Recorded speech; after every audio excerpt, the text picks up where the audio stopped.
tell everybody a little bit about yourself, and we'll kind of start jumping into some topics here. Okay. Well, I am Megan Cunningham, and I am on year 4 of running my own business, Co-op Canine Training, here in Greensboro, North Carolina. I have been in the dog training industry for just under 10 years. So I think this is year 9.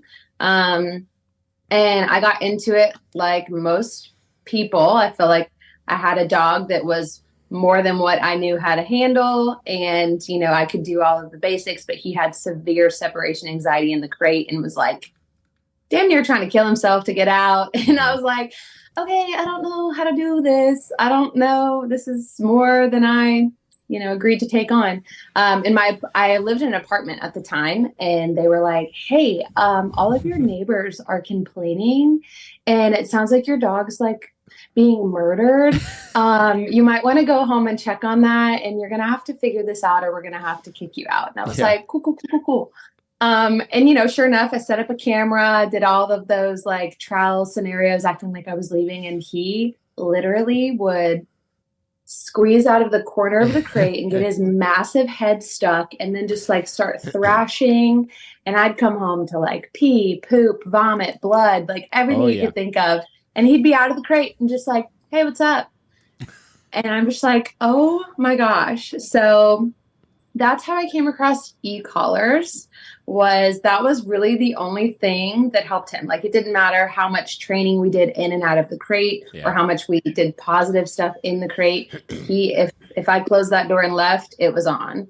And the e-collar was the only thing that really helped him. Yeah. And so unfortunately, I was introduced to it, 10 years ago, and we only use it in a correctional type of way. Sure. And then I quickly learned within the next couple of years that it can be used a completely different way, which of course opened a bunch of doors. So actually the person that I was introduced to it by was another local trainer at the time. And I was doing like dog sitting, dog walking. And he was going out of town and asked if I could watch his dogs. And then that kind of just cracked into the door of him kind of helping me with my dog. And he was like, hey, you're kind of a natural at this. You're like really good at this. Do you enjoy training dogs? And I was like, yeah, like I've always liked dogs. I've always had dogs around since I was a kid. And so I just kind of started shadowing him and working alongside him. And then we dated for a few years. And then I ended up going and working for another training company in Winston-Salem, which is about 45 minutes from Greensboro. Yep.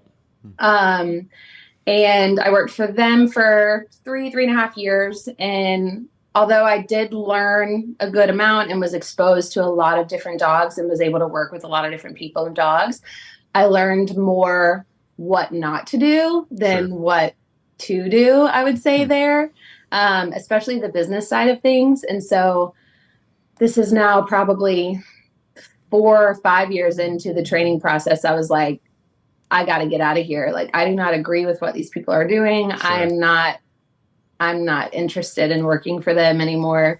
And so I left, and took a few months to kind of figure out if I was really going to pull the trigger on running my own business. So I went to a few different seminars, started kind of building a website, and, by 2019, I launched right before the holidays, and then 2020 COVID happened. And I was like, all right, how's this all about to go down? And I'm over here panicking, thinking like I'm going to fail. This is like, everything's closed down. There's no way I'm going to get work.